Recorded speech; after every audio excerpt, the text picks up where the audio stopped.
Welcome to the Church of Mabus radio show. It's Friday night, and it's 7:14 p.m.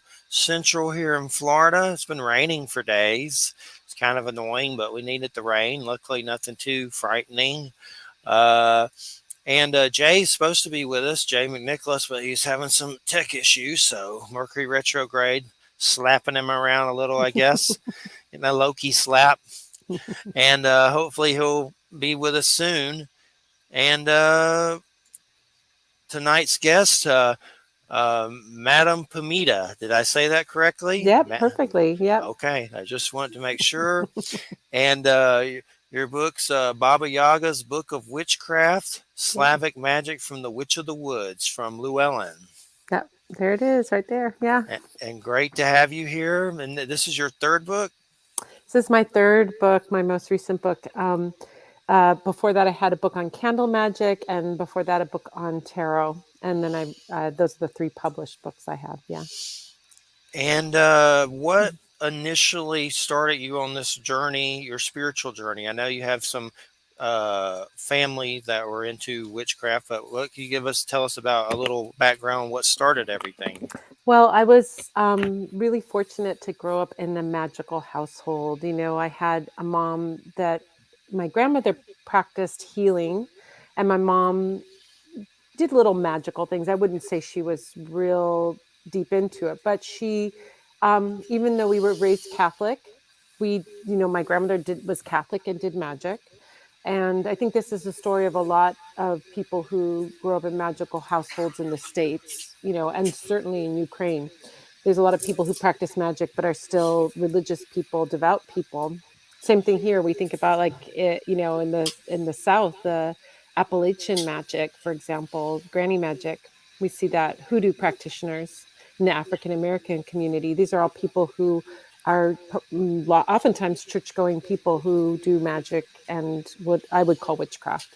So same thing was happening with my family, but it was Ukrainian magic. And my mom would describe, my grandmother just died before I was born. My mom was in her early 20s when my grandmother died.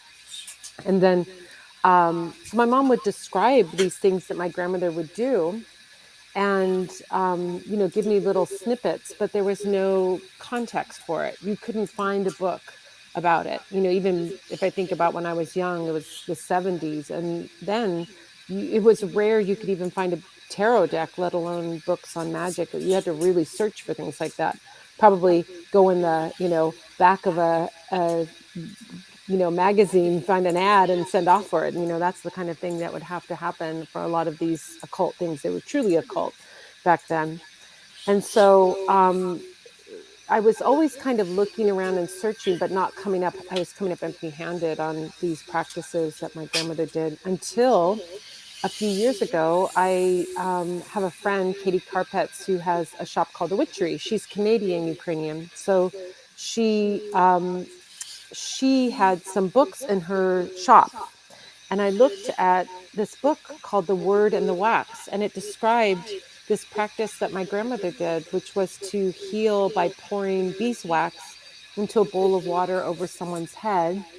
And I said, that's what my mom was describing. This is the first documented thing I could find in English. And this was only, half a dozen years ago. So when I discovered that, I realized that there could be more that could be found. And so from that little thread that I picked up, which felt like actually so transformative to me, to step into almost like Aladdin stepping into the Cave of Wonders, to discover something that you've been searching about for decades. I think you can relate to this. You're searching and you find some thread of that, or you find some information about it and you get so excited. And so from that, I said, I can write a book about this. Let me find a little more information. And I found some more information. I said, pitched it to my editors. They loved the idea. And so then I wrote the book. So that's the story of how the book, kind of the inspiration for the book. But yeah, I grew up in a magical household, in other words. Yes. So how did you decide to fit Baba Yaga? Am I saying that correctly? Mm-hmm. Baba Yaga into all of this? So in growing up, we would hear stories about Baba Yaga. We would say Baba Yaga in English. Americans say Baba Yaga. Um, Baba Yaga is the Russian version of it. Baba Yaga is the Ukrainian version of it. And as you know, probably from the news, some Ukrainians on the east speak Russian because it was sort of forced on them. Ukrainians in the west, a lot of them speak Ukrainian and Russian. Some speak Russian too. But Baba Yaga is what you would say in Ukrainian. Well, in researching her, I discovered that I'll describe who she is because I thought everybody knew who she was, but not a lot of people know I who had she heard is of actually. her and seen the little chicken house. Other than Yeah. that, Yeah. So in Slavic fairy tales and legends and so on, we find this character who shows up again and again. And the way I describe her, she shows up in lots of stories. She's never the main character of the story. She's always like the antagonist, or she's the helper. She's never the main character in the story, but she's a witch who lives out in the woods. And in doing the research on her, she's this witch that lives out in the woods. She lives in a hut that stands on chicken legs. She's very old, crone, not attractive. She kind of resembles the closest thing that we all would know would be the witch in Hansel and Gretel. She's going to take the little kids and put them in the oven. Or she might be a little bit like Rumpelstiltskin, a trickster spirit that's going to test you and see if you are worthy of having the gift that she has to give. So it's a little bit like those fairy tales that we're more familiar with. So in stories, people hear the hero or the heroine will stumble upon her or go and look for her. And they either have one of three experiences. Either they have an experience that um, is one where she's an ogre and she's going to throw them in the oven and she's going to eat them. That can be one experience that shows up in the stories.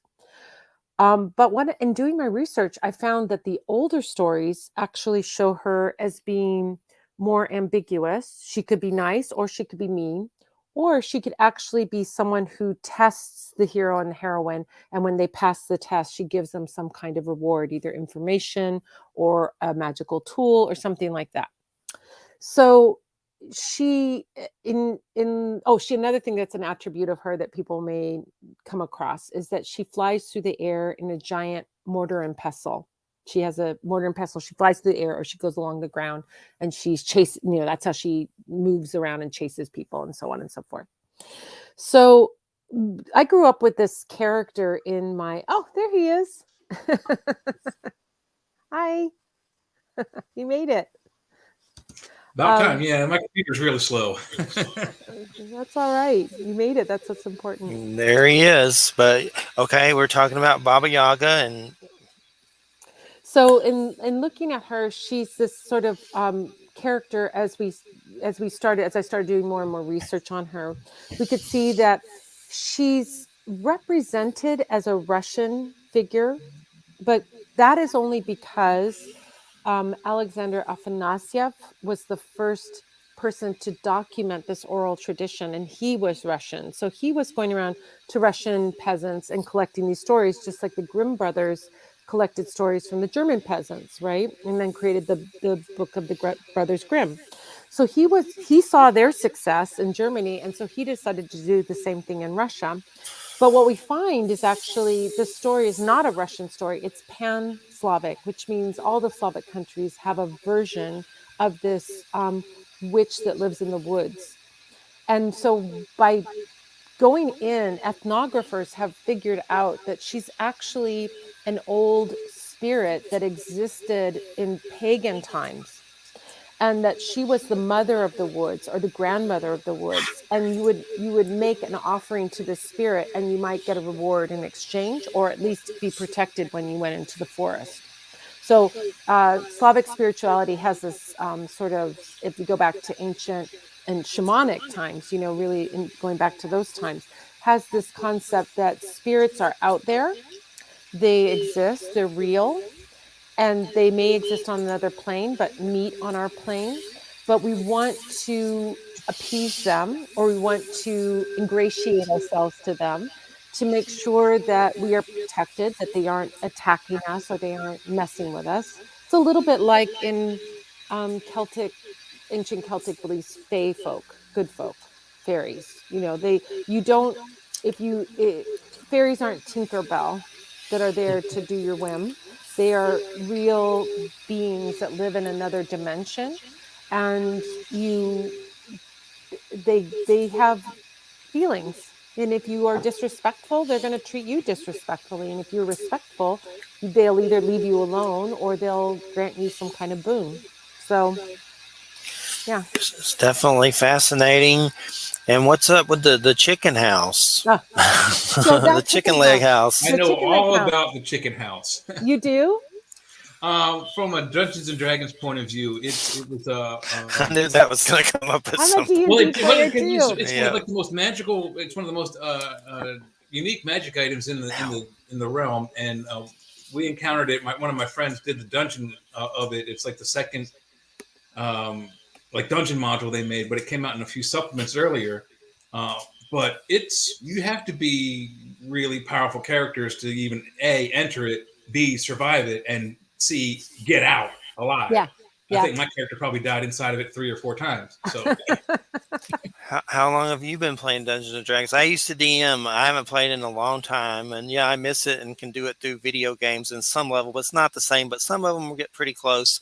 But how long have you been playing? Well, I played back in AD&D days. That tells you something. So this is back in the it would have been the 80s. It would have early 80s, 80 before 82. So 80, 81. I started playing with a friend in high school, and then went to college, and so I put it aside. And then when I have 2 kids, and when they were growing up and they were about 11 years old, we had a hobby shop here in Santa Monica that had D&D games, and I knew they ran a game, and so I sort of checked it out, and I said, why don't you come down and do this? And they were like, we don't know, I don't know, we don't like it. I go, just try it once, and if you don't like it, we never have to go back again. Well, it changed their life. They loved it, and they're both now in their 20s, and they run games. And my son, he was doing it, running games for little kids as his summer job. He would run games for little kids and charge the parents $20 and run a 3-hour game, which is a great deal for a parent. $20 for 3 hours of babysitting, that's a good deal.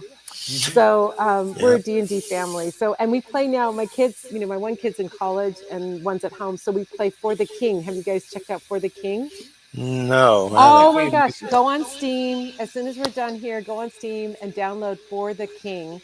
It is D&D. It's like you don't have to do the rolls, but everything else is the same. You get to choose where you go. They give you don't have to have a dungeon master. There's a dungeon master. It's great. I also played World of Warcraft too, but this is more like D&D. So it's yeah. I love Ravenloft. That's always was a favorite of mine. I'm gonna check that out. I gotta. That's kind of like Transylvania Dracula situation, and it's kind of like Gothic horror.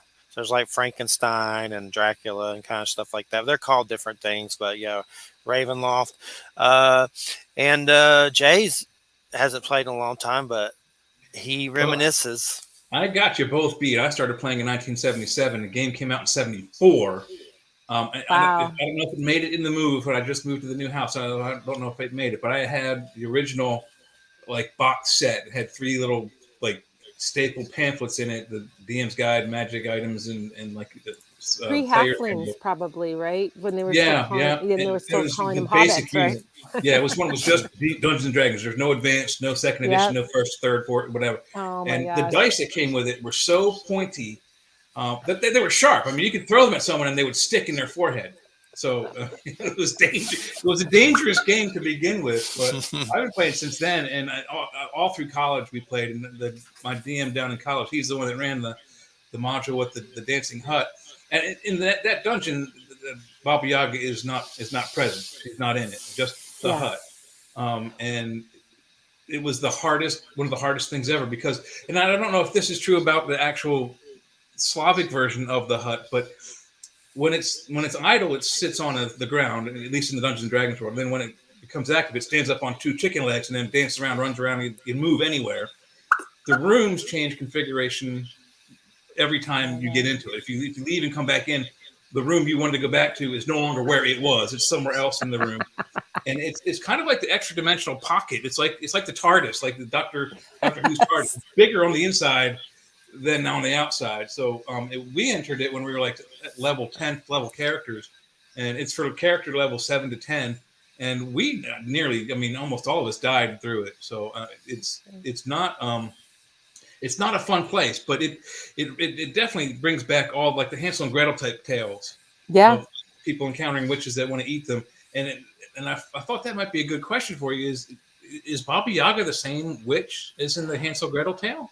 Well, Because it it's seems kind very of, simple. She is. yeah. I mean, I was saying that for most Americans, they're familiar with Hansel and Gretel because we have a lot of German immigrants here. So that would have come over with German immigrants, and Grimm's fairy tales got translated into English. So those things, would be very familiar to us. I find that I would say that there's interesting correspondences that are intriguing and may indicate that there's versions of her in a lot of different, even Central European countries, Mhm. because she's very Eastern European, very Slavic. We Yeah. see a lot of close similarities in characters from, Russia, characters from Belarus, Poland, Ukraine.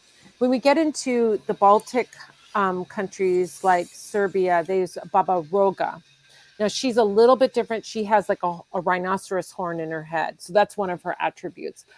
It, Other Oh, than okay. that, there's a 75% crossover and 25% not crossover. As we go farther into Central Europe, if we look in the Germanic legends and lore, there's someone called Frau Perkta or Frau Berta. Frau Perkta is just like, to me, she's like the cousin of Baba Yaga. She's very, very similar. And so this idea that there's a crone, that she's old, that she's powerful, that she knows witchcraft, the concept of the old witch with the hooked nose really Mhm. comes from these characters of Baba Yaga, and by extrapolation, Frau Perkta and the Central European witches, which were crones. But we also see, interestingly, um, in Ukrainian magic in particular, we see witches as beautiful young women who are very seductive as Mhm. well. So that's the other concept of the witch that didn't really, I mean, it doesn't really have the sort of widespread understanding. Like if you ask a kid to draw a witch, they're going to draw an old lady with a pointed hat and a long nose, maybe green skin, right? So Yeah. they're going to draw someone that's ugly.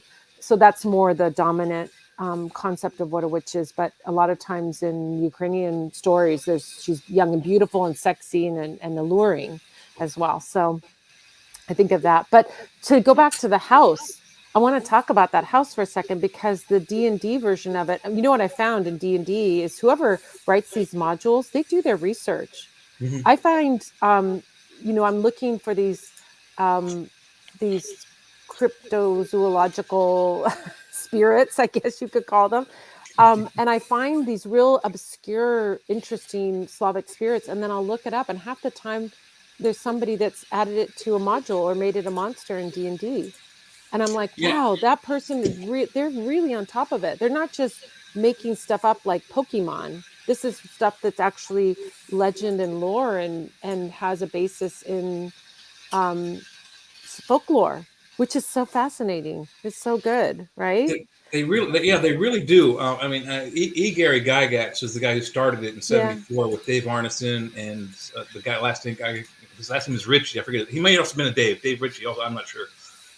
But it doesn't matter what you talk about, whether it's Baba Yaga's hut or just the character of the witch. They have a monster in the monster manual as a witch that you can write up to whatever. But in the lore, they really look at stuff. I mean, they go way back. So almost every monster has decent fictional applications from what is in history, whether Yeah. that's a centaur or a minotaur. Any of the monsters you find are well researched, and they Yeah. really did their research on the Baba Yaga thing, because she doesn't make it into the Dungeon Master's Guide, but the hut does. Yeah. So in the first edition, when they went from Dungeons and Dragons to Advanced Dungeons and Dragons, that first hardback Dungeon Master's book, her hut is in there as one of the key hard to find artifacts, and there's one of them in the universe. Period. It's not like something you can find a +1 ring of protection anywhere in the world. There's thousands Yeah. of them, but there's one hut, and there's one staff of wonders. There's one, hand of Vecna. All these other weird artifacts, but they also made her so powerful. There was, like I said, she was in a supplement, like a little pamphlet thing in the original Dungeons and Dragons, and it's called Eldritch Wizardry, I think is the pamphlet. She's like a 7th level druid, 10th level something or other. She's a 12th level fighter, 15th level magic user, and like a 20th level illusionist. So she's really powerful. Just being a fighter at 12th level, you can basically take on a full-grown dragon by yourself. Yeah. But to be a witch, and she's got witch power, she's got illusion power, she's got magic user power, she's got fighter powers. You would have to have, and at 15th level, 20th level, you'd have to have a party of 20 people just to even fight that one lady. Yeah. So I know. she's amazing. way powerful. She's like she's overpowered. She's god level. She's god level in the Dungeons and Dragons world, but she's not I don't think she's in any of the deities and demigods types of books. No. But she is. I did see in some research that she is related to. Now you mentioned the Polish version is Baba Yaga. She's with a J, not a Y. Yeah. Yes. That I noticed. But I did notice that they said that she was like the protector of the goddess of life and death and the protector of the underworld. So she's kind of like in the middle between life and death. She's not. I didn't get the impression that she's in the underworld, but she protects the barrier between life and death. I really think of her as traversing between the two worlds. And one of the things that is so important about her house is if we go back, I mean, this we have to understand that culturally, I think if you look at most history, people were mostly illiterate throughout time. It really wasn't until the 19th century that we started making education compulsory, and we started educating people that weren't wealthy. Wealthy people were educated. Wealthy people could read and write. If you were you would either have to be part of the clergy. If we go into Europe, if you would read and write, if you were part of the clergy, or if you were the part of the nobility.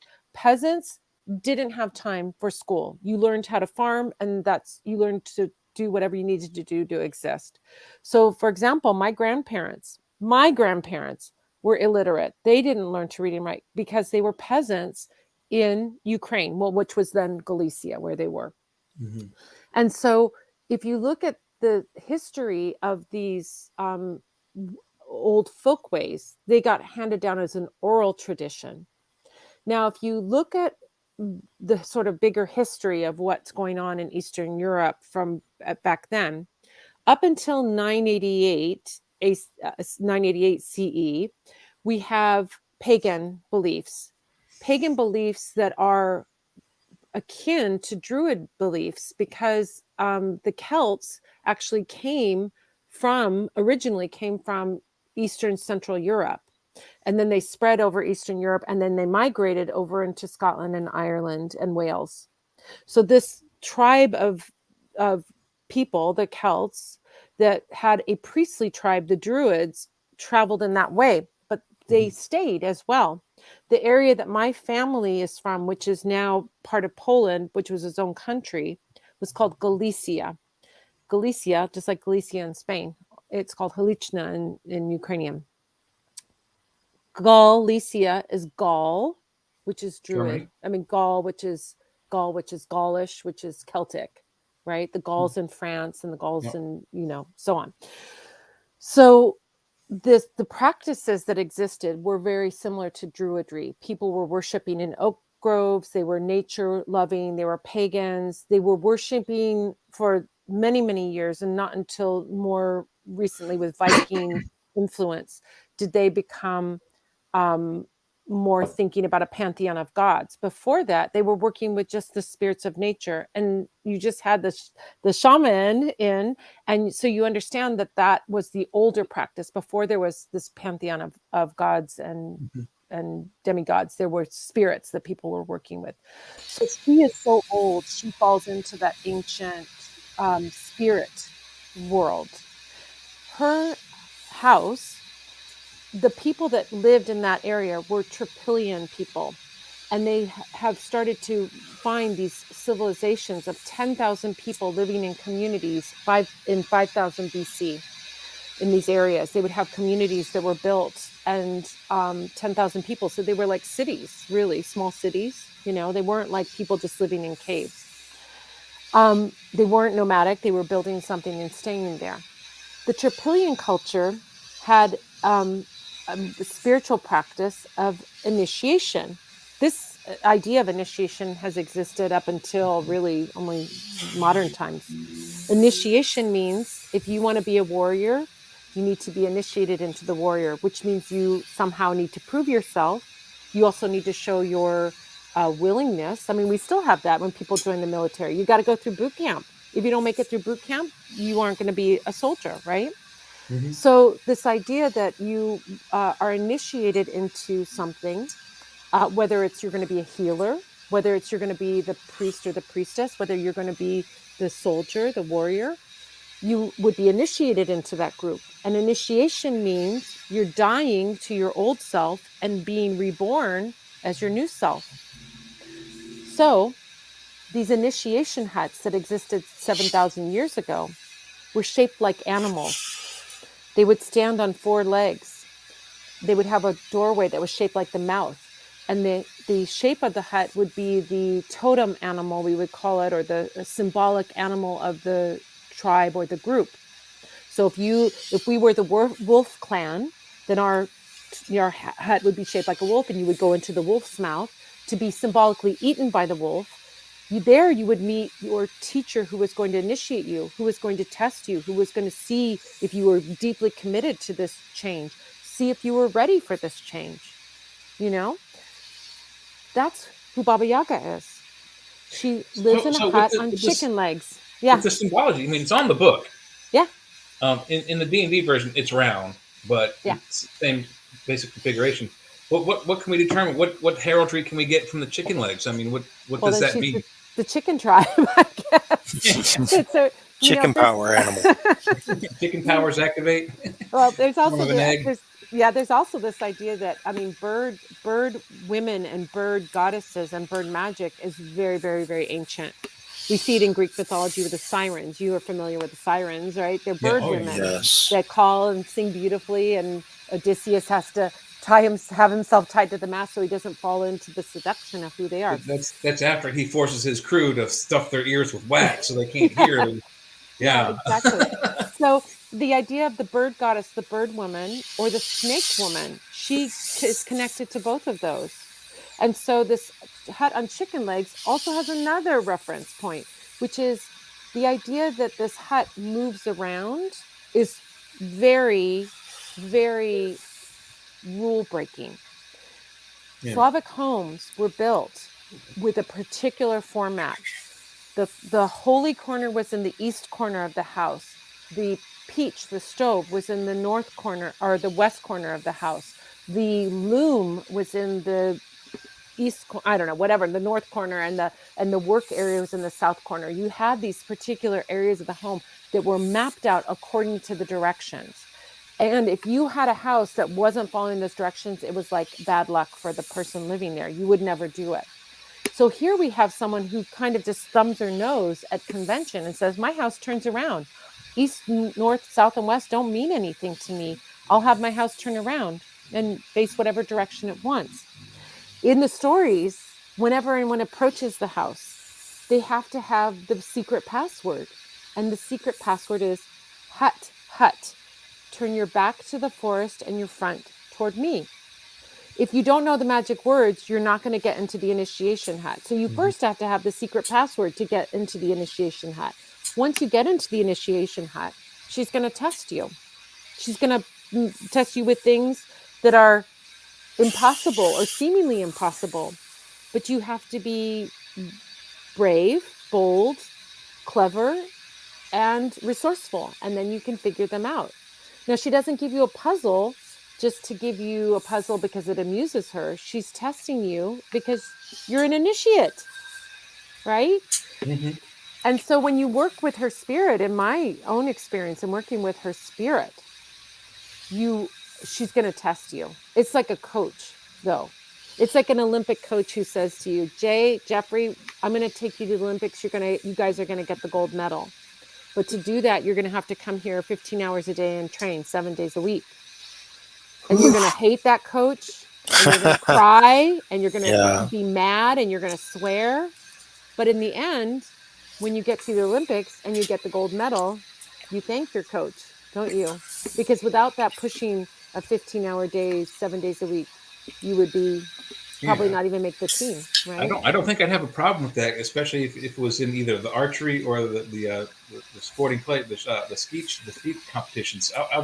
Making me shoot a shotgun or a bow and arrow for 15 hours a day would be great. I'd still want a day off. On 6 days, Yeah. Your arms would get tired. yeah, gonna need a day off after. You got some blisters on this finger here, I can tell you. I die. So there. So I know that each chapter includes a piece of the fairy tale. I'm having trouble. Vasilviana. You need to say that. Vaselina, just like Vaseline, And Vaselina. that's a collection of fairy tales. So there's some really famous fairy tales, and there's hundreds, if not thousands, of fairy tales that she shows up in. And when I started to write the book, I started thinking, what could I need to introduce people to Baba Yaga, because I thought I naively assumed everyone knew about her, right? Because I knew about her, so everyone does, right? But as I found that people weren't familiar with her, I said, well, how can I incorporate the who she is and really get a flavor for that? I go, well, I could write a chapter about her, but that doesn't really give it enough.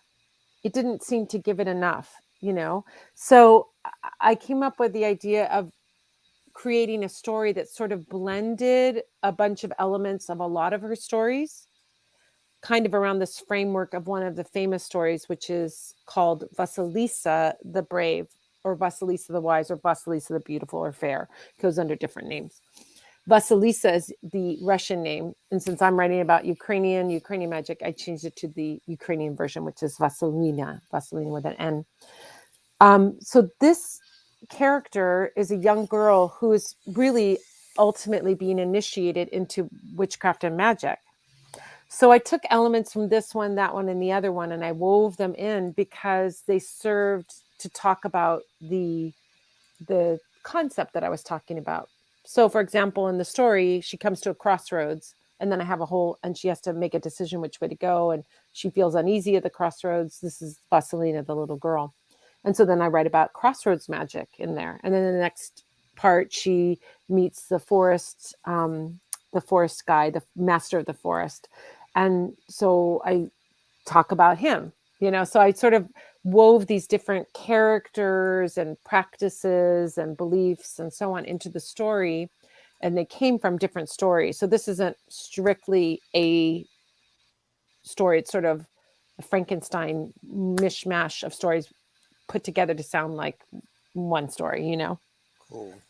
Who is this living puppet lady? Does that mean what? I remember reading it. But is it like she's a deity, or like what is she? Matanga? Yes. So a puppet shows up in a lot of magical practices. In particular, we see it in African magical practices. We see it in variations of it. We see it show up in Western European magical practices. And the idea is that you have a doll, or a doll that sometimes we think of as a voodoo doll, right? We've all seen voodoo dolls in a movie. So Yes. that's a very one-dimensional concept, but it gives the shorthand of what a puppet is. It's a doll that represents something else. And in the movies, they take the doll and they're like, "Ooh, I'm going to make him have a toothache and I'm going to stick it in his cheek," right? So that's a very simplistic version of what puppet magic is. Puppet magic isn't always malevolent. It can be positive. For example, I could take a doll that represents a loved one who's living far away, and I might want to do some healing work for that person if they're not feeling well, or some blessing work on them at a distance. And so the doll represents the person. We see dolls show up in so many cultural beliefs, ancient cultural beliefs. Like I said, in Africa, in the Katsina dolls that we see in this American Southwest. There's lots of dolls that show up in spiritual practices. It's almost like they've been intertwined since the most ancient times. The Venus of Willendorf, those little figurines that are 40,000 years old, could be seen as these dolls that represent goddesses or people, or we don't know, right? So the Motanka, which is the Ukrainian doll, has some very unique features, though. Number one, it's not representative of another person. The Motanka is a doll that you create to house your ancestor spirits. It's to give them a temporary home so that they can bless your home, they can protect your home, they can be with you and protect you, they can be used to remove an illness, for example. This is a story of my family. In my family, my mom, when she was very young, little girl, preschool age, she got very ill, and my grandmother made her a doll. My mom talked about this doll, and she said, yes, while I was sick, I had this doll that my mom made next to me. And then when I got well, the doll went away. That's the only part of the story that I had. Then when I learned about motanki, which is the plural of motanka, I learned that these dolls, one of the purposes of these dolls is that you ask the ancestors to take away the illness from the sick person. And then you burn the doll. The ancestor spirit leaves the doll, and the doll has the disease, and you burn the doll so that disease is like a negative spirit or negativity is completely destroyed. So that is one of the ways that those dolls are used. So they're a little bit different and unique than dolls in like a voodoo doll or something like that. Okay. So they have their own use and purpose. Definitely fascinating. I'm just going through some of them. Lord of the Forest, is that kind of like a Kernanos or Pan type? Lissavic. I think, yeah, the Lisovic. So the Lisovic is, this is the one I really wanted to talk to you about, Jeffrey, because he is what I think is Yeti Excuse me. or Sasquatch. Cool. There are so many parallels between the legends of the Yeti and the Sasquatch that parallel the forest man, the forest guy. The Lisovic actually just means forest guy, but he's the master of the forest, right? So he's they say the way they describe them, and tell me if this doesn't sound like a Yeti or a Sasquatch to you. He can be hairy. Sometimes they describe his hair as being mossy or green, or sometimes they describe him as having bark-like skin, right? He's a giant.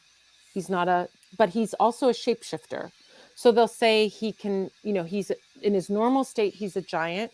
He blends in with the woods, right? He's a hairy guy. He's male. They describe him as being shy. He's not aggressive. He's just hanging out in the woods and protecting the woods. He's the king of the woods, the master of the woods.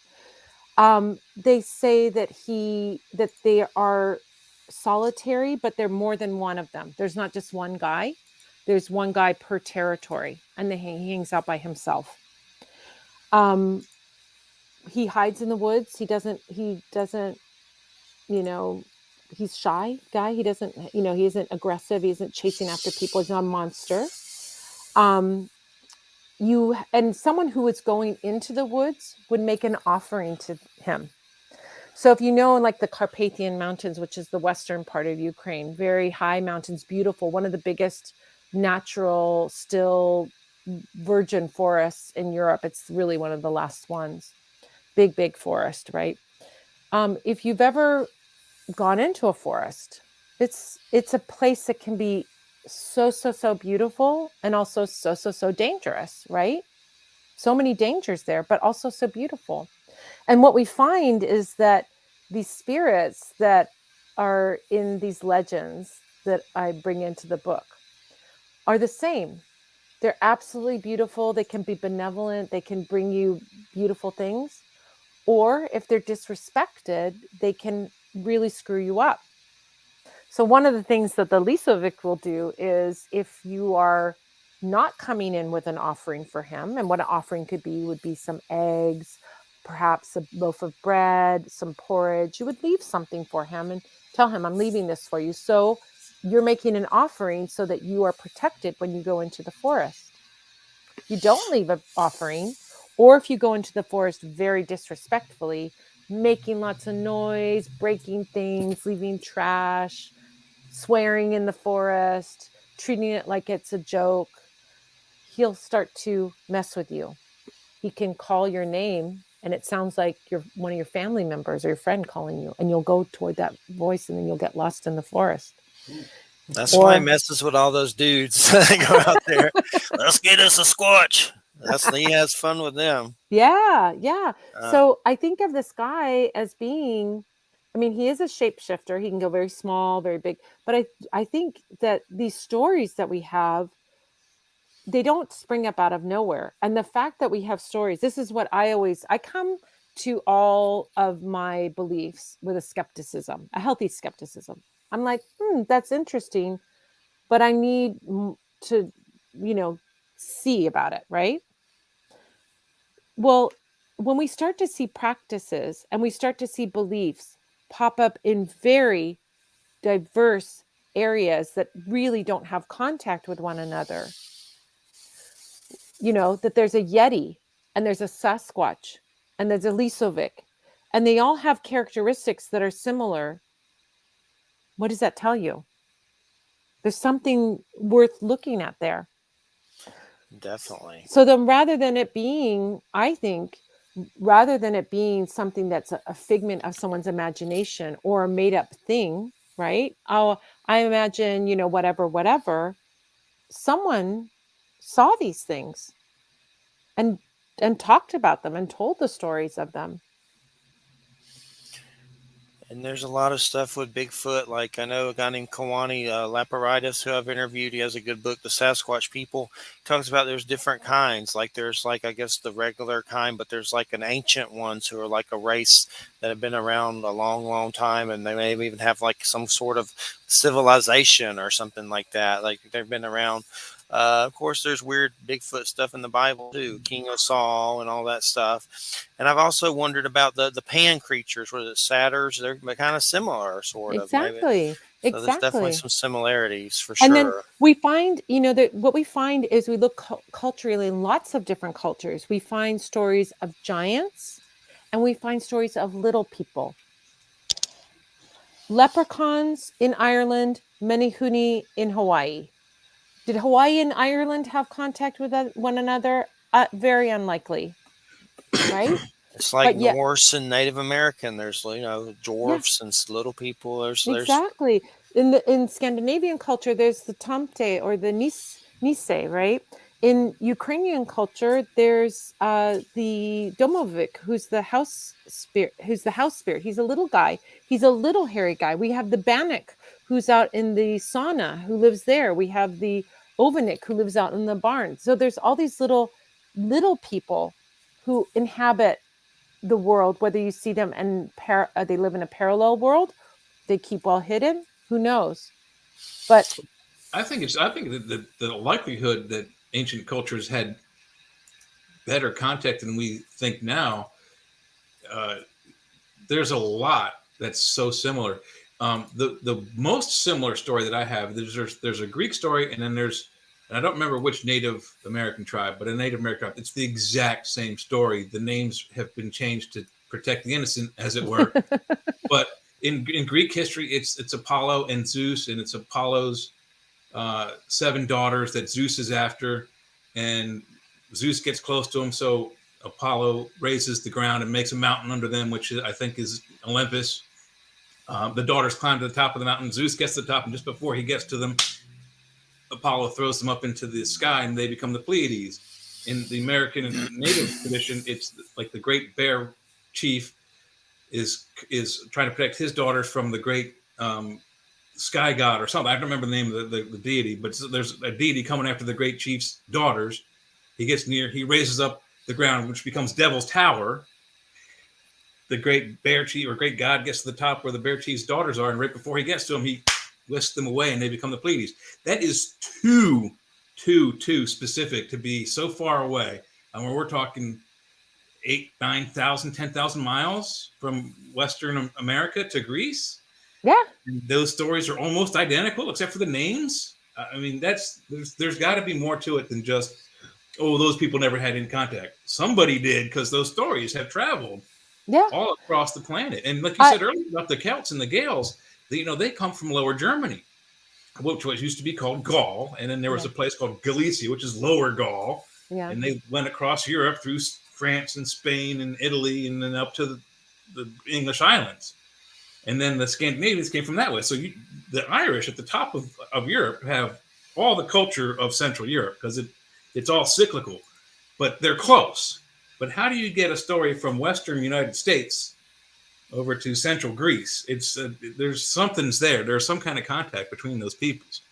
I don't. It can be. There's so many beautiful mysteries that we get to still have that sense of wonder. Like, how did those things, these mysteries of these ancient civilizations, and what did people see? So I take these stories that, if you imagine, okay, so as I was saying, in 988 in comes Christianity. And when you have I want to say, a top-down hierarchical religion that's being imposed on people, they're still going to have their beliefs and practices, but they might keep them on the down low. So how do you pass on your ancient wisdom and ancient knowledge? You encode it into stories. Then if the guys who are on your tail are saying, what are you doing still practicing these ways? Oh no, it's just a fairy story. It's just a fairy tale. We're just telling a story.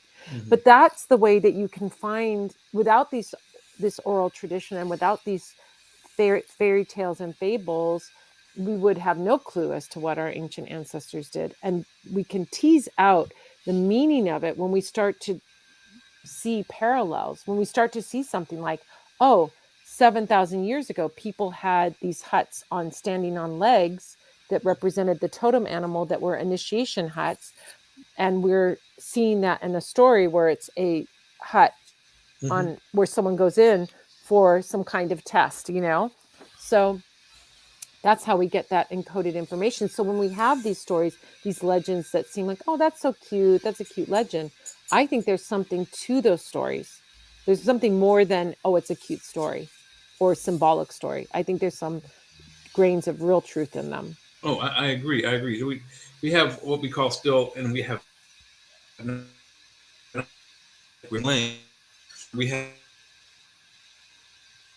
You're breaking up a little. basics. Oh, he froze. Am I You're back? thumbing your nose. So Homo habilis uses the most basic tools. It's like a chimpanzee with a stick. They stick a stick into a termite hole or a ant hill, and then the ants get stuck on it, and that's their basic tool. But they also build basic shelter, like either sod huts or using a reclaimed cave as a house. Then we have a very short gap between them and Homo erectus, who now is building advanced homes, second level, 2-level homes. Homes, when they're near the water, are on stilts, just like the chicken leg hut. But there's like 1,000-year or 10,000-year gap. There's no transition from the simple basic thing to these guys who are now using basically hammers and saws and building 2-level story homes. How does that happen? So we don't know the full history of our and the same thing it seems with Baba Yaga is that you said earlier. She seems that she's more pulled from various European sources. There isn't just one person. It seems that is the Baba Yaga. It's several different, probably regional characters, like you said. And we found the same thing out about Dracula. We had Dr. Stoker on a few weeks ago, like 2 weeks ago, and the same thing, because ancient stories have, like we talked earlier, centaurs, minotaurs, weird monsters, cyclopses, giants, and what have you. But those are all across the planet. Vampires are kind of centrally to like mainly Europe and Lower Asia. But we haven't found an actual real vampire. We haven't found an actual real centaur. But it seems like the vampire stories are a conglomeration of like several people melded into one. And same with Baba Yaga. But you got the centaurs. Where does that? I mean, how do we get these kind of things? why do people make up these stories of a witch with a dancing hut? What was there an original purpose for this?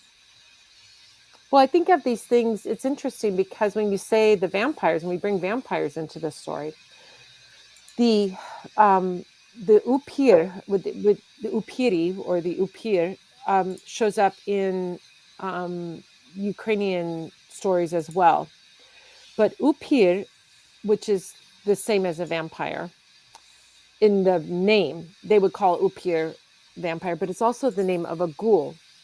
And they had that really show up as someone who was the living dead. I almost want to say, well, it is more like a vampire than a zombie. It's not somebody, but it's somebody who was alive and who died and didn't die a good death or wasn't blessed or something went awry at some point. And then they now are able to live forever, right? But they're living this half dead existence. So that idea of the vampire exists not in just Romanian culture, but Romanian culture is a Slavic culture. So we're going to Yes. have crossover, and in Ukrainian culture, they do talk about upiri and these living dead people that are not living dead zombies, but living dead vampires, right? So it's a little bit of a cross between the two, But I think of that, these ideas are based, I don't think they just spring up out of someone's vivid imagination. There's something, a kernel of truth in all of them. And what is that kernel of truth?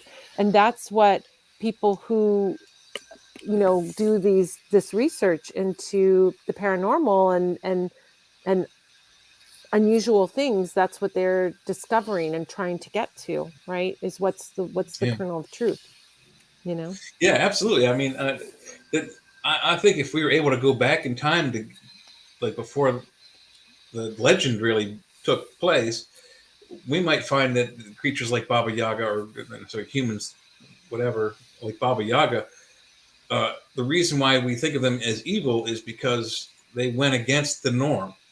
So, like they always say that Baba Yaga or the witch in Hansel and Gretel is they eat children. Why? They keep the children away to make the character evil because their ideas and possibly their political views don't jive with the Oh current yeah.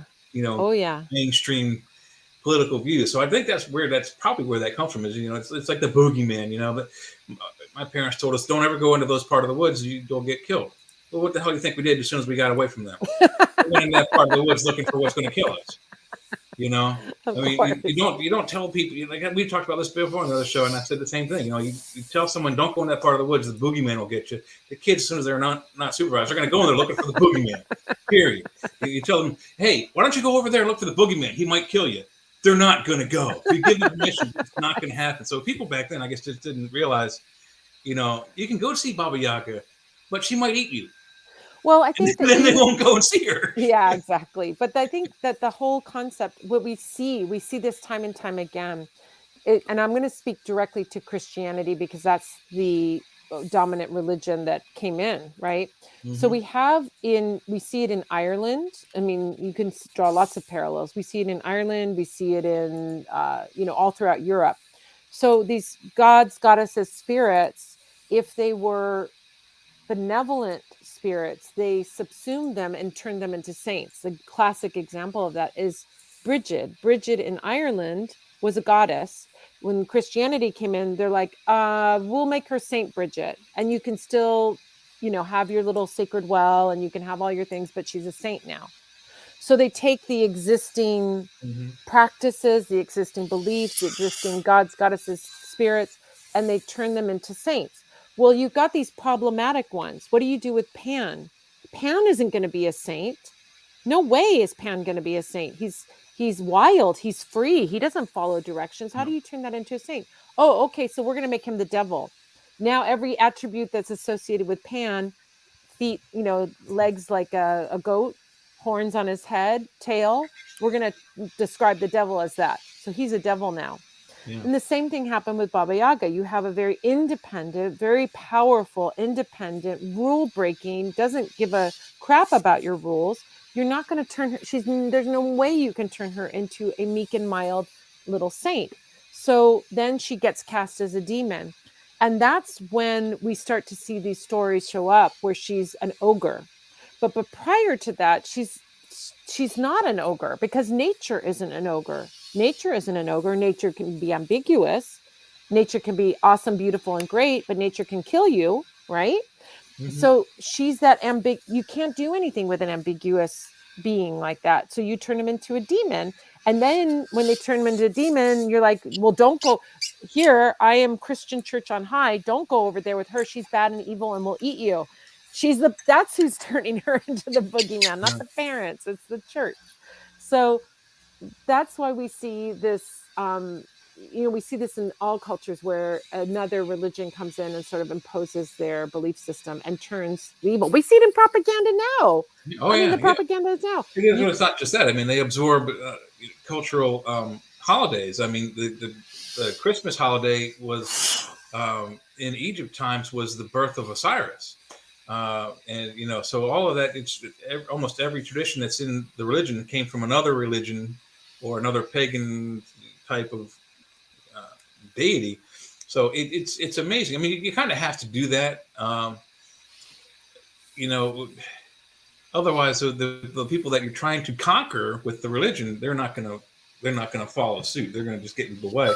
So it makes absolute sense. But it sucks. I mean, the stuff that I read about her just before the show was that she actually would help you if she gave you a task and you completed it. She would help you, either let you go or give you some sort of magic item or something to help you along further in your quest.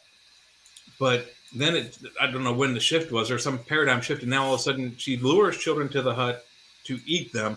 And we had talked about this on other shows that some witches use the fat of newborn babies to enable themselves to fly, whether they put it on a broom or they bathe in it so that they themselves can fly. So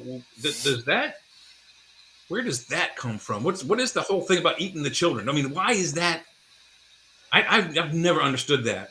Well, this is also this propaganda. So we're getting into all of the propaganda that the Christian church, the Catholic Church during the Inquisition, and during the witch burning, which happened in Western Europe. It didn't happen in Eastern Europe. There wasn't witch burning. Witches were seen more as a nuisance, if anything, and you were given a slap on the wrist and a fine if your neighbor's cow's milk dried up. You would get, and they said, you're the witch that did that. They go, okay, you got to buy him a new cow.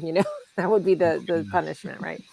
But in Western Europe, we see this as being done as a real concerted effort to suppress independence. You have a religion that's based on hierarchy.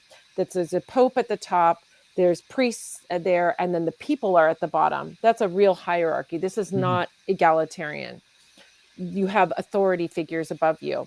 So the last thing an authority figure wants is a free thinker. The last thing an authority figure wants is somebody who is not going to follow and play by the rules. They want little robots that are going to be fearful and cowed and do exactly what they're told to do.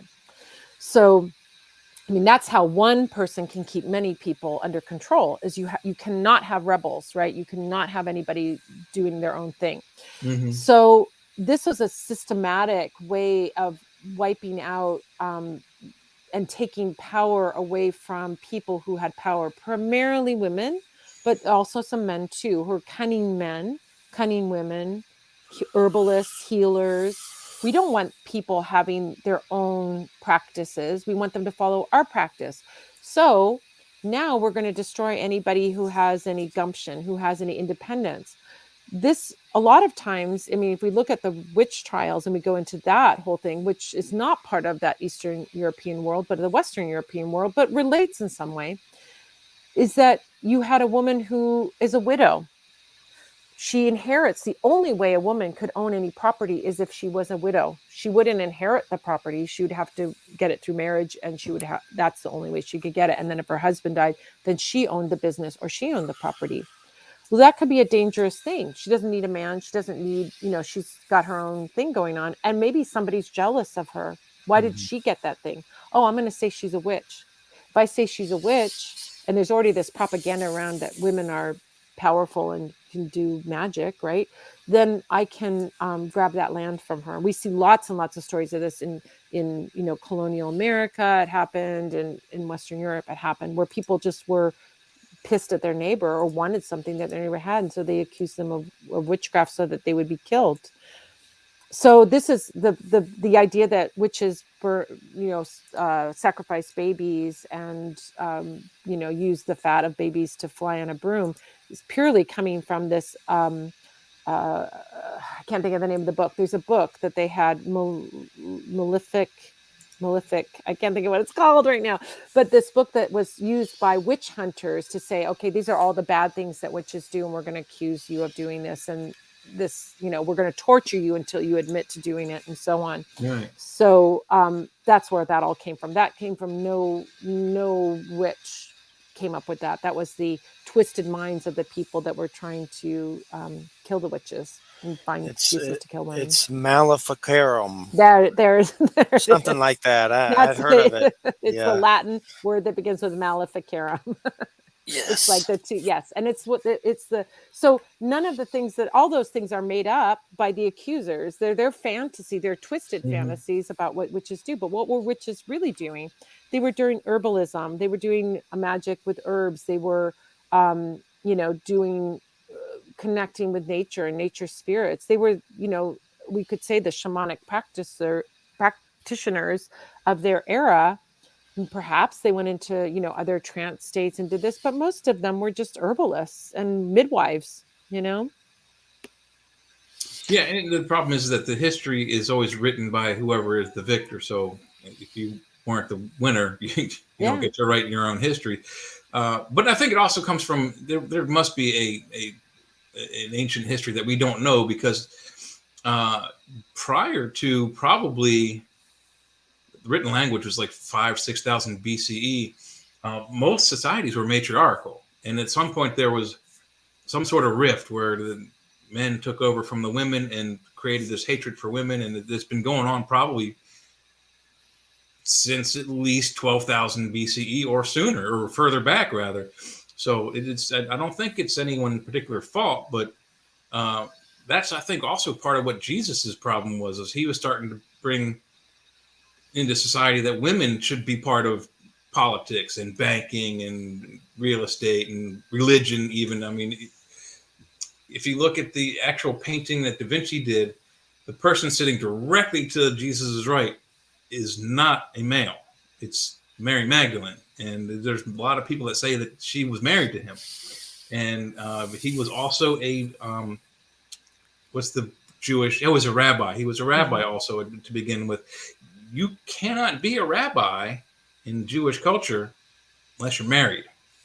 So I think that's where pretty much where that all comes from. Is that there's history we don't know, where women were in charge, and then somehow there's a rift, and now women are the evil.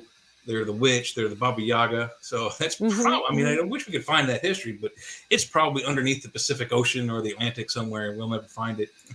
Yeah, well, we find some of that in archaeology. I mean, if you look back, as I'm mentioning, the Trypillian culture that was existing in Moldova, Ukraine, and Romania, the Trypillian culture had mostly female figurines. I can't even think if there was any male figurines, but the female figurines that were,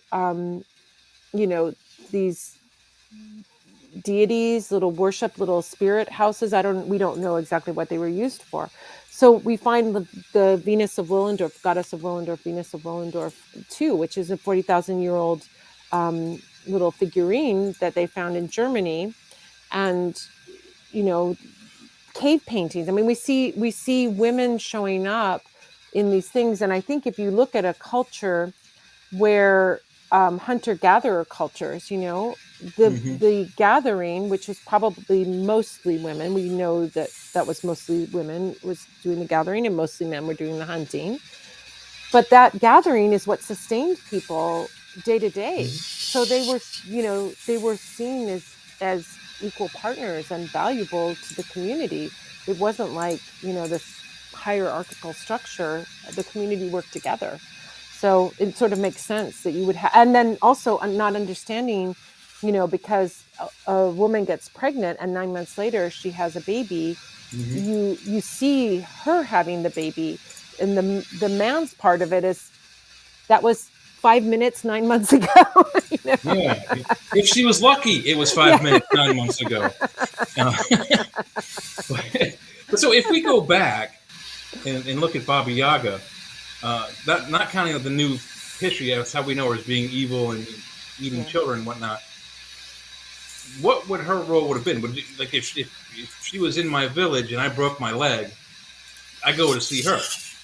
Possibly. I mean, she was definitely the mistress of the forest, the keeper of the forest. So she has some kind of, um, I think in some ways you think of like the Lisovuk. The Lisovuk is that forest guy who's the sort of the cryptid guy who might be Sasquatch, might be Yeti, Right. right? He's more of nature than she is. So she straddles that world between nature and humanity. She's not so integrated into the natural world. She has a hut. She has, civilization, but she's removed from civilization. I would see her not as much of the healer, but more of like the keeper of the forest. She's Mm-hmm. definitely there in the forest, and she's the initiator. She's the initiator. So you would go to her to be initiated as a warrior, or to be, and there are lots of stories where she's a warrior. She has an army, she has this, and she's a fighter. So the D&D folks got it right. Whoever wrote that module got it Yeah, right. it sounded like she's coming up more like a game warden. Like if I want to go and hunt, I go get a license from her. If I want to go chop down some trees for firewood, I go and see her. Yeah, you'd She want to gives be me the right or that grants me a certificate to go hunt and gather wood and whatnot. Yeah. And if you wanted to be even a better forester, she might initiate you in that way, test you, give you Yeah. some challenges, and then maybe give you a reward. Maybe you get a magical tool of some kind that, Yeah. would then help you or protect you or something like that. So she's taking you to, I mean, in the, if her role could be described as like I would say she's like a tough initiator who initiates you to higher levels to achieve more than you could think. So even in modern day, when you work with her, if you work with her spirit, you're working with someone who's going to put things in your path that are really challenging, but if you overcome them, you get a great boon. I mean, there's a great reward. I can tell you, this book was that for me, because this book I only knew the Ukrainian words for food. That's the only things that we talked about in Ukrainian was food, because we had special foods and those were the names of them, right? In my Mm-hmm. household, we didn't. When I was growing up, we didn't speak Ukrainian. I had to learn Ukrainian. I had to learn to read Cyrillic.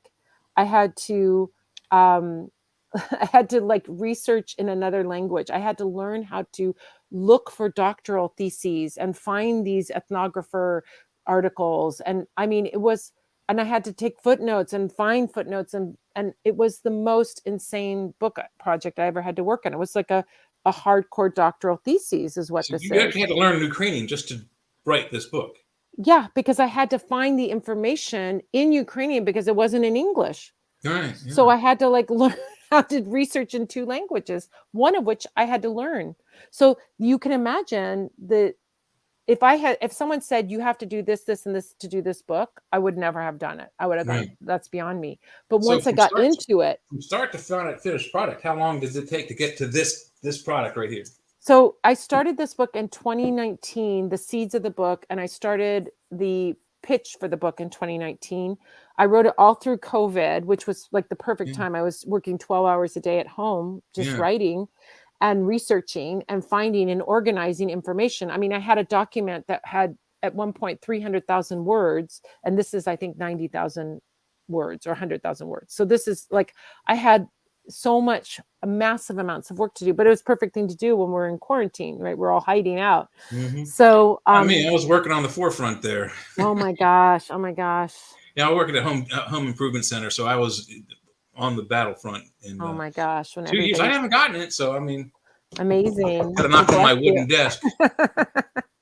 So so in doing that book, I mean, it was really amazingly hard, difficult task, and there were times I just wanted to give up. I was Yeah. crying. Times I'm like, I can't do this anymore. I'm so sick of this. I can't do it. But then I pushed through, and as a result, look at the to me, the great blessing of this book. It came out right at the time when people became aware of Ukraine, Yeah. right at the time when people are interested in Ukraine. The timing of it could not have been more impeccable. But how would I have known that timing? It was Yeah. 2 years ahead of that time that I started working, 2.5 years ahead of that time Yeah. that I stared working on this book. It was I've because actually this been interested in spirit. Ukraine for longer. When I was Yeah, really young, my mom she made chicken Kiev, which I thought yeah, was fantastic. And I've always wanted to go to the country to see particularly Kiev and get chicken Kiev in Kiev. I yeah. think they call it Kiev in Ukrainian. Kiev, yeah, Kiev. Because I've been hearing all the stories on the Ukrainian war, and then all these Americans are going, "Yeah, back in the capital city of Kiev." I'm like, "It's Kiev, you moron!" But anyway, I don't know which one is right. But I want to see Odessa. I want to in the Black Sea. I would love to go see that whole country. But I've also looked at some of the Ukrainian. There's a lot of them, Ukrainian bridal websites. The women are so pretty. I mean, there isn't an ugly girl, even if she's 70 years old. There are women, no, I'm not trying to be funny. There's ladies over there that are in their 60s and 70s that look like they're 40s and 50s. And then Yeah. you got these girls that are in their 20s and 30s.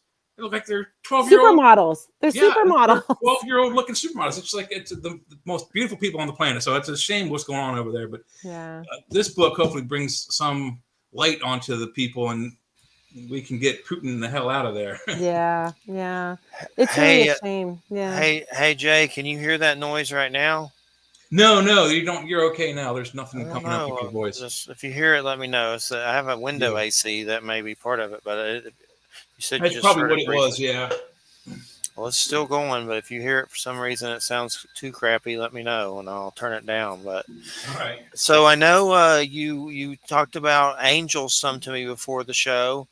What is that? One of your interests, or someone you work with angels, or? Not so much, but you were talking about light beings, and we were talking earlier. I mean, this is off topic from my book, but that idea that there's this big jump in technology for humanity around, Huge. 5,000 years ago, or sorry, 7,000 years ago. There's this big jump around 5,000 BCE. And we see descriptions of things in the Bible that they describe them as angels, but when you look at Ezekiel's wheel and you look at it in context of like interstellar, visitors, right? You can Yes. start to see that these ideas that, it really goes back to what I learned about in the 70s, like chariots of the gods, right? These ideas that these gods, these beings, these light beings come and visit from the sky. And could they be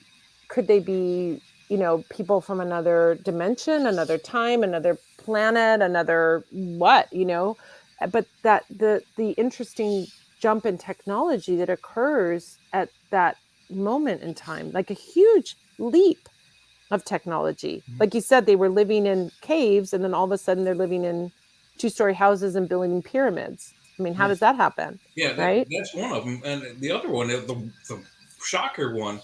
And now Jojo Sukos, who started the Ancient Aliens TV show, which is fantastic, he's gotten that knowledge out to a lot more people. Uh, he's convinced that the Anunnaki stands for that word Anunnaki stands for those who from the heavens came down upon the earth, and it's not. And what research I've done on it is that it is the chief god is named Anu, and his two sons are in charge of Earth, Enki and Enlil. And Anunnaki is of the sons of Anu, talking about Enlil and Enki, the original. So Enlil and Enki are, if you read the Bible, it sounds like you're talking about two different gods. There's one God that wants to destroy all of humanity, and there's the other one that's like, yeah, you know what? Let's do some of them and save this one guy, his family, Noah, and whatever. That sounds like two different people, Enlil and Enki. But the Sumerians came up with this language, written language, cuneiform or cuneiform, depending on how you want to say it. It's cuneiform or cuneiform. And only certain, like you said earlier, only certain people could read and write back then. Before cuneiform, nobody could, but after cuneiform, only like the people who invented the language and the nobles could read it. But they make this story about the Anunnaki, the sons of Anu, coming down to Earth from another planet and genetically modifying humans to do their bidding. These guys you don't just invent like language and then you send out Star Wars books to everybody. which is basically what they did. They wrote the Star Wars novel for people who don't even know how to read. So that's the one compelling thing. And then you look at just starting at the 19th century, flipping over to the 20th century, you've got in the 1900s, what's the first thing that's happened that's really good? We have the plane. Wright Brothers, 1904. 5 years after that, 1909, you've got an actual functional gas turbine car that run on gasoline. And then a few years after that, you've got cars being made by Ford on a platform where different people do specific jobs and they make the car. You have the plane in 1904. 1944, you got jet power by the Germans. 40 years. Something's off in that time scale. Just in those 50 years right there, 1900 to 1950, something's off. We not only have cars, trains, we have nuclear power. We drop a nuclear bomb, 2 nuclear bombs on a country to stop them from fighting.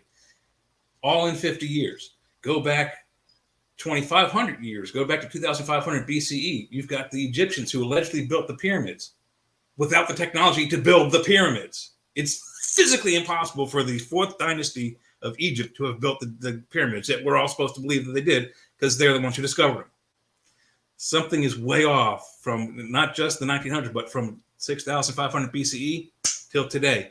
There's a big chunk of history missing in that 18,000 time. It's just fascinating that you think about, and then you look at what was happening in Egypt at that time and different cultures around the world they were so much more advanced. Mm-hmm. Like that area, Sumer, Egypt, all this stuff happens in an instant, and we have written documentation of it, which is huge. That's huge. Mm-hmm. Written language is huge because it means that unlike the Druid practices that were never written down, they were memorized and carried on as an oral tradition. We don't know. We only know what the Romans reported, or in the case of the ancient Slavic pagans, what the Greeks reported, because they weren't writing it down either. So when you start to have your own documentation of these things too, that is absolutely huge, because we can see then something's up. And you know too that the Bible is based on the Sumerian myths and the Babylonian myths. Gilgamesh and so on. Almost the entire Pentateuch, the first 5 books of the Bible, are almost word for word the same as the Enuma Elish. It's almost the only difference is that, like I said before, the names have been changed to protect the innocent. Yeah. You know, in the Bible, you've got Noah is the sole survivor of a flood. In the Enuma Elish, there are 3.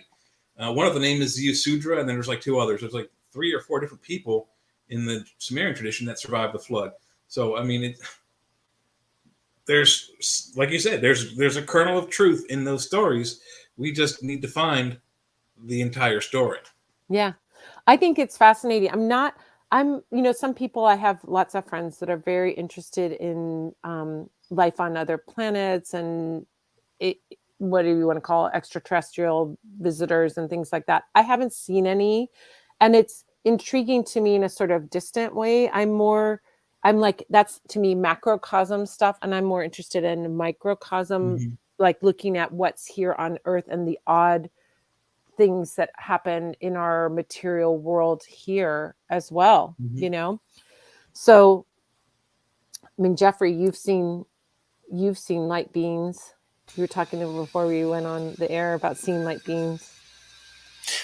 Yes, definitely. And that's definitely, they could be in the angel or, alien category.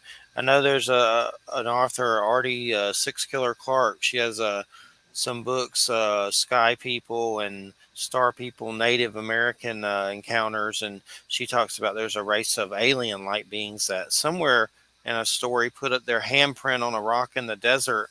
They're supposed to return. But she's a pretty interesting author that's been on the show. It's definitely fascinating.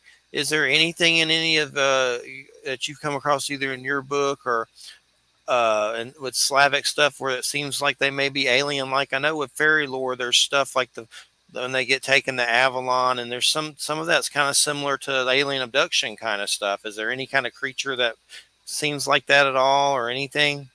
Well, I mean, there's not in particular that I can think of, but they do have things of flying and going to the thrice. There's some place called the thrice nine kingdom. So thrice meaning three times, thrice nine kingdom, or the thrice Seven 10 Kingdoms. kingdom. Yeah. So it's this idea that you go off into this land that doesn't exist in this reality. And that's where you're going to find your magical, uh, whatever object or your person that's missing or whatever.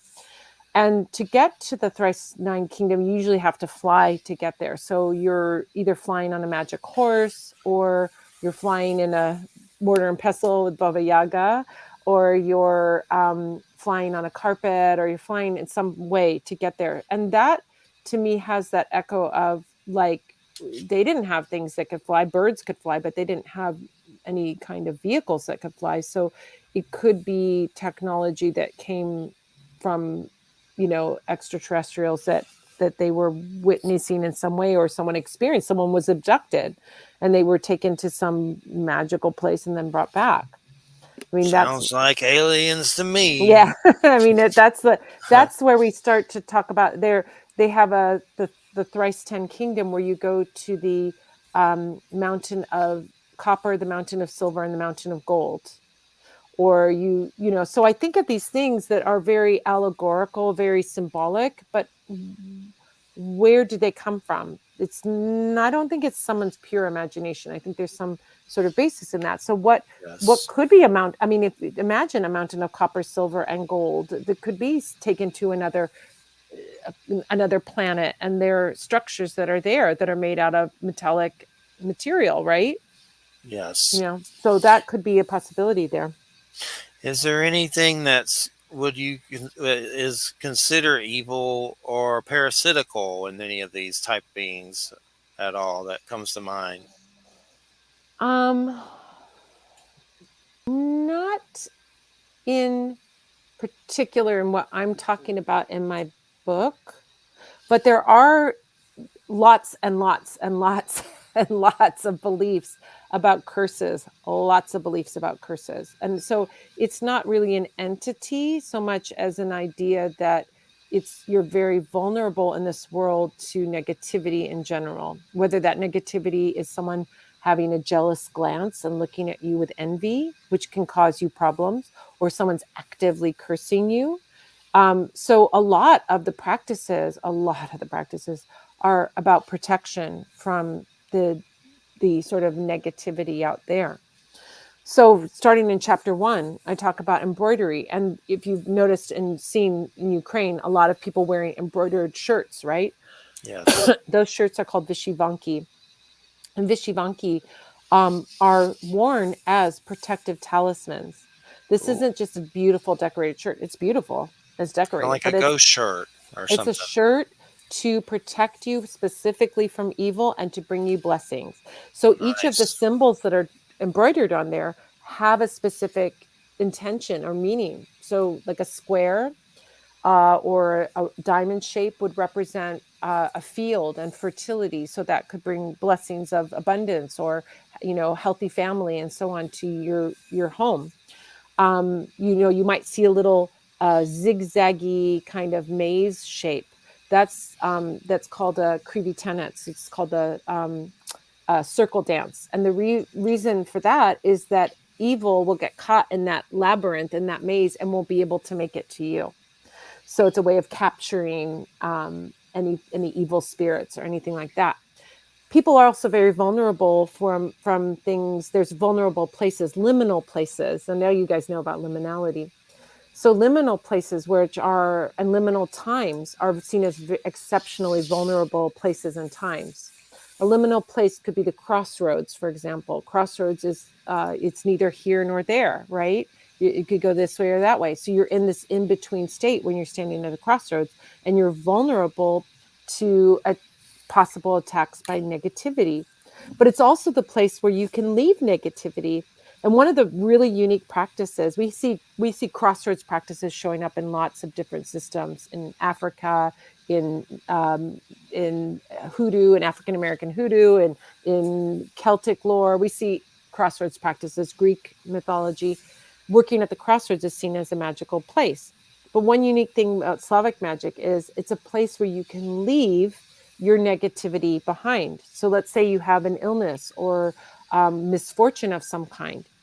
If you take money or something valuable and you do a little ritual with it, and then you take that valuable item, that $20 bill, that watch or that necklace, and you leave it at a crossroads, whoever picks it up is going to take your negativity, going to take on that negativity. So there's huge warnings about not picking up things when you find something valuable at a crossroads, because in the Slavic world, it would be understood that that money is meant for the spirits and it's not meant for you. So if you find that bill, that large bill in the center of a crossroads, leave it alone because it's got a curse attached to it, right? So, what are things that you do to protect yourself? Because lately we've been having trouble with sleep, and it just seems like there's a lot of crap in there or something. It just seems Yeah. been hit by a bus lately or Oh my something. gosh. But what Yeah. do you do to protect yourself and to deal with negative energy and when you're feeling down or whatever? Well, a lot of it is cleansing away the negativity, and there's lots of methods for doing that. You can cleanse. You don't have to give your negativity to someone else. I mean, that's one way of working. And if you have something and it doesn't bother your ethics to do that, then go to town, right? But for me, I think of my first line of defense is working with fumigation. So fumigation, um, sometimes called smudging. Smudging is the Native American term for it, but we call it fumigation or sensing. In Ukrainian, it's obkuyuvanya. Obkuyuvanya is to burn herbs to cleanse a space, right? You can burn lots of things besides herbs. You can burn eggshells. Eggs are super magical in Slavic practices. But one of my favorites to burn is juniper. So juniper, easy to Gin. get. Yeah, it's everywhere. You can get it. We have it here in California. You have it in Florida. You have it everywhere. Yeah, You it go grows anywhere. here. Yeah. Yeah. So you get a juniper bundle and you dry it out and you can tie it together and then you can light that, snuff the flame out and you'll have some smoke. And using that smoke, you can smoke yourself, you can smoke a room, and you can really cleanse a space of all negativity. Then you want to prevent negativity from coming around your home. So one of the ways of doing that is to get poppy seeds. Poppy seeds, just like the ones, on your poppy seed bagel, teeny tiny little seeds, right? So one of the tricks is that poppy seeds are irresistible to ill wishers, people that are malevolent, people that have bad interests in you, right? So you could take and sprinkle this around inside your home and let it get into the cracks of the floor, things like that, or outside of your home. And when you sprinkle the poppy seeds around, any ill wisher will have to stay and count all the poppy seeds before they can get into your home. So it keeps them So occupied. it attacks their OCD. Exactly. So those are a couple of little techniques. I mean, wearing necklaces. There's like charm necklaces, charm jewelry, embroidered clothing. Of course, is another thing. I often wear embroidered clothing. I'm not today, but I often wear it. Necklaces. I often wear charms, things like that as well. Yeah. Jay, do you have anything else you want to ask? Yes. So we've already talked a little bit about Baba Yaga in pop culture, mainly Dungeons and Dragons. And I'm sure you're aware of this, but there are two musical suites where she's mentioned. Pictures at an exhibition by Mussorgsky and Emerson, Lake and Palmer took those songs in their own style and translated them from the orchestra to the rock and roll band. And then I kind of list, and that I love ELP. I don't know if I know much more about Mussorgsky than anyone else, but I love ELP's music, the progressive rock kind of thing, and I didn't really care for the song "The Curse and Hut of Baba Yaga." It sounded a lot like the song "Carnival 9," which is like a 30-minute suite. But what other pop culture areas do we find Baba Yaga? I mean, besides your book, the music I mentioned in the Dungeons and Dragons, where else does she pop up in pop culture? I mean, Well, in Europe. There's some video games coming out recently. I mean, I think she's having kind of a little bit of a moment in the last maybe 5-6 years. I've seen a couple video games that feature her. So that relates sort of to the D&D as well. But there's a couple games coming up. There's a game that I think is on iOS and Nintendo Switch called Yaga that is based on that. And then there's another one which is called the Black something, and it's like a Sony platform game. One of those. I don't have, my kids have a PlayStation. I don't have any of that stuff. But there's a couple of games that are coming out. There's a, not Baba Yaga, but there's a animated cartoon, very Disney-like animated cartoon called Mavka, and it's about Mavka is a forest spirit. It's totally Slavic. That is another thing that's up, and it touches on all of that. We sort of see her popping up in literature. There's lots of books. There's a book called Ask Baba Yaga, where someone has so brilliantly done like a Dear Abby column with Baba Yaga answering, basically answering your questions about life. So there's lots of things where she's sort of popping up. I mean, another one is John Wick, but that's a big mistake. It wasn't an intentional thing. You know about that, right? So in John Wick, I've seen the first two. I haven't seen the third one yet. Oh, okay, I don't know which one it is. I don't watch those kind of movies, but they're pretty good, actually. Yeah. So and I like Keanu Reeves. I should watch them, but Keanu Reeves his character gets called Baba Yaga, but I think that the writers meant to call him something else, like a boogeyman, but they ended up calling him Baba Yaga, and I don't think they knew that Baba Yaga was an old woman witch. Yeah, that's right. Isn't that because the first two he fights a couple of Russian gangsters, and the first one is Russian. He fights this Russian gang in New York that broke into his house and stole his car and killed his puppy. So he goes off on him and he destroys them all, which it's a pretty powerful story, that one. And then the second one, it's the father of the son from the first movie coming back after him, and they both go in Russian. They say, "You Baba Yaga," and he's like some boogeyman. Yeah, but Baba Yaga is not a boogeyman; it's a witch. It's a witch. So I think they made a mistake, and they were looking for a different word. Yeah, but you also mentioned the Trypillian. I'm going to spell that wrong. Trypillian. Yeah, Trypillian culture is there. There's also I think it's Serbia. There's a place called Tripulia, and in that story with Liam Neeson of the Taken movies, the first two, he fights a bunch of Serbian gangsters who have taken his daughter for a sex trade. He fights them, kills them, and then the second movie is the father coming back to make revenge on the son, and they're from Tripulia, Serbia, and there's like they make it seem that the whole city of Tripulia is all these like gruff, bad gangster guys who will chop your arms off at any moment just because you looked at them funny. So there's some pretty bad lore out there with Hollywood. They tend to make mistakes quite a bit. They're good with some things, but they don't always get it right. D&D gets it more right than Hollywood, that's for sure. As I look at, I mean, that's what was kind of made me very excited, because I do love D&D, and seeing how accurately the characters that I was researching from a folklore standpoint were represented in the game, and how it's definitely like a short paragraph of each one. It's not like you're not going into like long lore about it, but to find these things and to find like some odd creature like the Lisovuk in that, and it's to go like, oh my gosh, they actually got it right. It's like this, they got the features of them right. So whoever's doing those things is really interested in lore and is looking at it and not just making up stuff like Pokemon. They're not just made up things. They're really actually do a really good job. I mean, I thought the same thing was going to happen. I've seen the movies, but almost every time when someone brings in a legendary creature, an elf, a dwarf, whatever, they put their own spin on it. The same with vampires. And all throughout Hollywood, vampires become more and more powerful because Hollywood's like, well, we need him to fly. Well, we'll make him fly. We need him to have laser eyes. Well, let's give him laser eyes. So they do that with some things. But the guys who started the core of Dungeons and Dragons, I think Gygax was from Switzerland or Sweden, one of those two countries.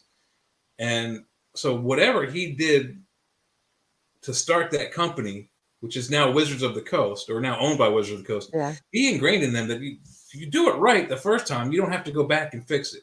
Yeah. So I mean, you look at anything else. Look at Star Trek. The first show was fantastic, but then there's all these new things we've learned about science and space and whatnot. So they have to go back and retcon and fix things, or they have to add things in future shows. Oh, well, this is why that happened, because we just didn't know. We were idiots. So. Yeah. No, but I love that. I mean, that's something that really always impresses me. And I think that it's a way, you know, this resurgence that we've seen with D&D because of Stranger Things and all of that has been so delightful to see that kids are getting into that creativity. I mean, it really, instead of just passively receiving something, they're creating stuff and then participating in stuff. And I think all of these things, if you look at role-playing games, LARPing, all of these things have correspondences that go back thousands of years.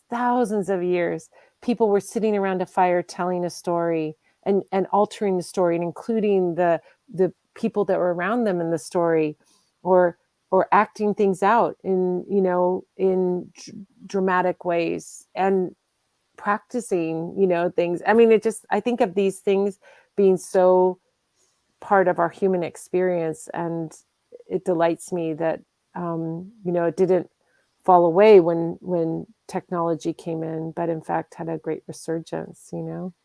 Yeah, I mean, it's a lot harder to envision what's happening as a dungeon master is describing to you what's happening, rather than playing a board game. You play any board game, what's going to happen in the board game is on the board. There are pictures, and you move your piece around the board and yada yada. You're not using your brain. I'll roll a dice, I spin a wheel, I pick up sticks, whatever it is that makes my piece move across the board, and hopefully you win. You get enough points to win the game. Dungeons and Dragons, there's no points. You either die or you move. You can move on to the next module, next week, next month, whatever your game schedule is. They used to call me the Kleenex tissue box of characters, because my character would die almost every session.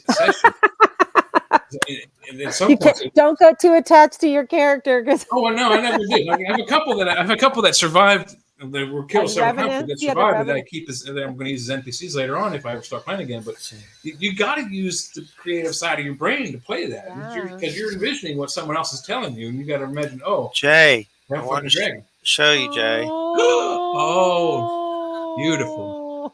Charlotte May. Yes, she's got a little wild side to her. Black kitties are awesome. Oh, be careful. Trying to be careful. So cute. Oh my gosh. I'm a cat person. I have 2 cats. I got 3. No. Just got her recently. Cat guys are the best guys, you guys. Guys are the best guys. So you going to teach the cat to ride on the pig? I know. There's a mini pig here.